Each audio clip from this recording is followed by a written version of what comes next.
Despite being the host nation of the Copa America this year, the United States of America did not put in a very good performance during this tournament, exiting very early in the competition. And because of that, unsurprisingly, Greg Berhalter, the now former manager of the United States men's national team, has been sacked. He's been fired. He's been relieved of his duties, effective immediately.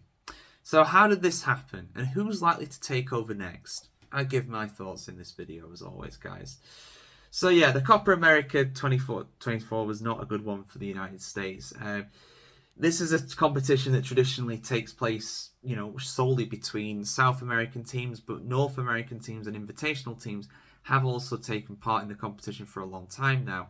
In fact, this is the second time that the United States has hosted the Copa America in recent years. I think they hosted it back in, was it 2018, 2019 for the Centenario, the 100-year anniversary of the first Copa America.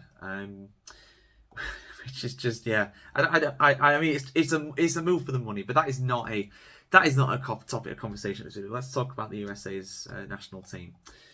So yeah, it was not good. It was not good to say the least. They lost to both Uruguay and Panama in their group, and because of that, they actually failed to progress. And I believe the USA are the first host nation of the Copa America to not make it out of the group stage, which really tells you how bad it's been for them.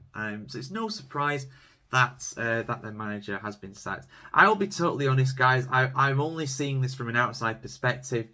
The results are not good enough, of course. Losing to Uruguay is not good, but losing to Panama is unforgivable for the USA.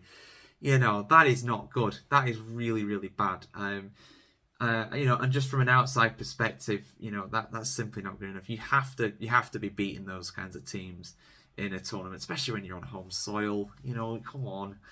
So yeah, unsurprisingly, Berhalter is gone, but who is going to take over? Well, I'm just looking. I mean, I saw an article just before I found this article here, going over saying, managers like Gareth Southgate and Zinedine Zidane and all these incredible managers. I think Joachim Löw was on there as well, the former Germany boss. And I'm like, no, you are not going to get them dudes. That is not the level you're playing at.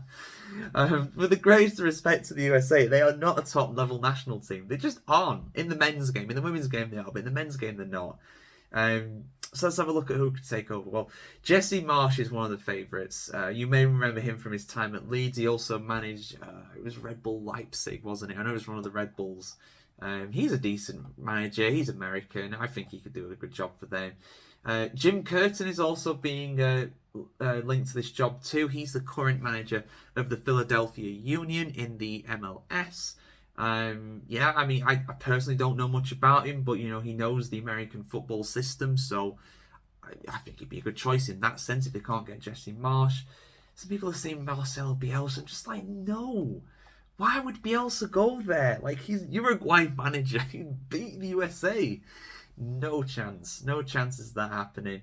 Hugo Perez, who he did an absolutely incredible job of El Salvador back in the day. He'd be an interesting choice, something very left field.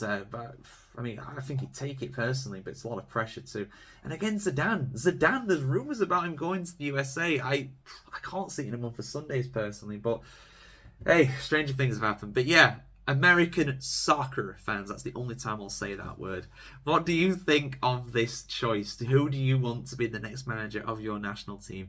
Let us know in the comments below. And of course, keep it tuned here to the Football Chronicle for much more breaking news content just like this.